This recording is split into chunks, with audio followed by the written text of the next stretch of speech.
மஜா குடும்பம் உங்களை அன்புடன் வரவேற்கிறது. இன்றைக்கி நம்ம என்ன பார்க்க போகிறோம் அப்படின்னா, வெண்டைக்காய் குர்குரே நம்ம செய்கிறது எப்படின்னு பார்க்க போகிறோம்.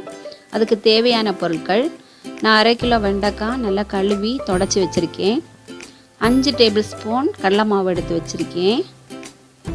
அடுத்ததாக 1 டீஸ்பூன் மஞ்சத்தூள் எடுத்து வச்சுருக்கேன். 1 டீஸ்பூன் ஓமம் எடுத்து வச்சுருக்கேன். 1 டேபிள் ஸ்பூன் கரம் மசாலா எடுத்து வச்சுருக்கேன். தேவையான அளவு உப்பு போட்டுக்கலாம். மிளகாத்தூள் 1 டேபிள் ஸ்பூன் எடுத்து வச்சுருக்கேன். 1/2 டேபிள் ஸ்பூன் அரிசி மாவு எடுத்து வச்சுருக்கேன். இப்போது வெண்டைக்காயை எப்படி நறுக்கிறதுன்னு நம்ம பார்க்கலாம். வெண்டைக்காயில் 2 பக்கத்தையும்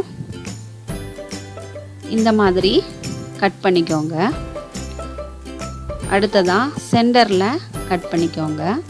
அதை 2ஆக கட் பண்ணிக்கோங்க. உள்ளே இருக்கக்கூடிய விதைகளை நீங்கள் இந்த மாதிரி எடுத்துருங்க.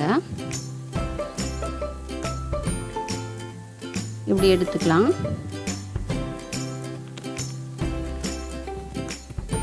இந்த மாதிரி எடுத்தீங்கன்னா வந்துடும். இதே மாதிரி நீளவாக்கில் வெட்டிக்கோங்க. உள்ளே இருக்கக்கூடிய விதைகளை எடுத்துக்கோங்க.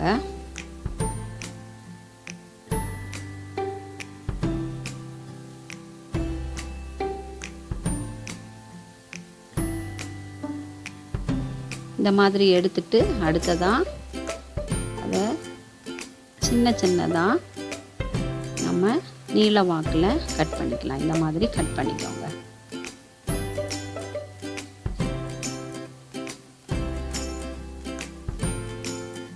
இதே மாதிரி சின்ன சின்னதாக கட் பண்ணிக்கோங்க. இந்த மாதிரி எல்லா வெண்டைக்காயும் கட் பண்ணி நான் ஒரு பவுலில் போட்டு வச்சுருக்கேன். லைட்டாக பிசைஞ்சு விட்டுக்கோங்க. அடுத்ததாக கடலை மாவை போட்டுட்டேன். கொஞ்சம் பிசைஞ்சிக்கோங்க. மாவு வெண்டைக்காயில் பிடிக்கட்டும்.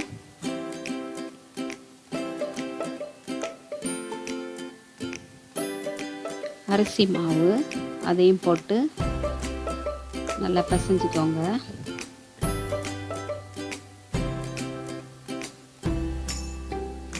அடுத்ததாக ஓமம் அதை போட்டிருக்கேன். அதையும் போட்டு பிசைஞ்சிக்கோங்க. மஞ்சத்தூள் அதையும் போட்டு பிசைஞ்சிக்கோங்க. அடுத்ததாக கரம் மசால் அதையும் போட்டு நல்லா பிசைஞ்சிக்கோங்க. அடுத்ததாக மிளகாத்தூள் போட்டு அதையும் நல்லா மிக்ஸ் பண்ணி விட்டுக்கோங்க.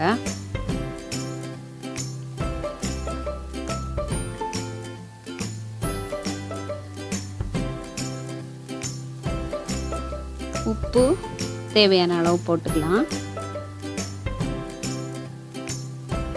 நல்லா திரும்பவும் பிசைஞ்சு விட்டுட்டு லைட்டாக மேலாக கொஞ்சம் தண்ணியை தொளிச்சு இந்த மாதிரி விட்டு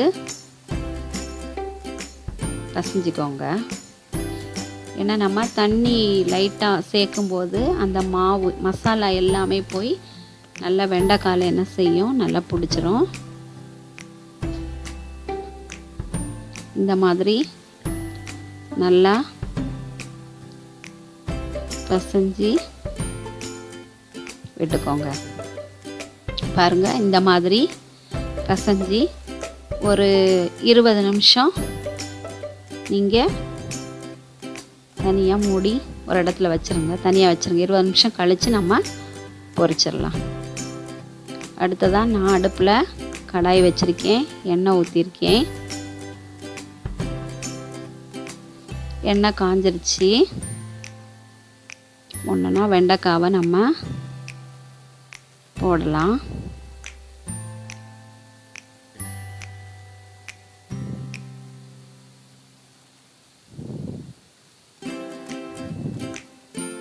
இந்த மாதிரி போட்டுக்கோங்க.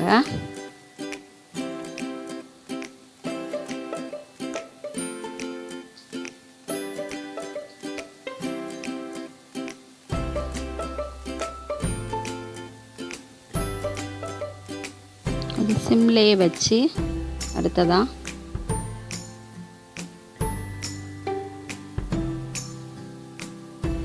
லைட்டாக கிளறி விட்டுக்கோங்க. சிம்லேயே வச்சு கிளறி விட்டுக்கோங்க.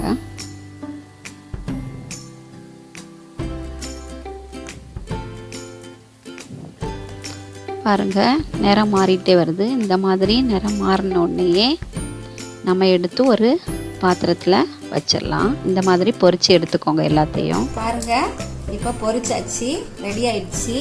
நல்லா கிறிஸ்பியாக வந்துருக்குது. நீங்கள் கூட வீட்டில் இதை ட்ரை பண்ணி பார்த்துட்டு கமெண்ட் பண்ணுங்கள். ரொம்ப சுவையாக இருக்கும். வெண்டைக்காய் பிடிக்காத குழந்தைங்க கூட நல்லா விரும்பி இதை சாப்பிடுவாங்க.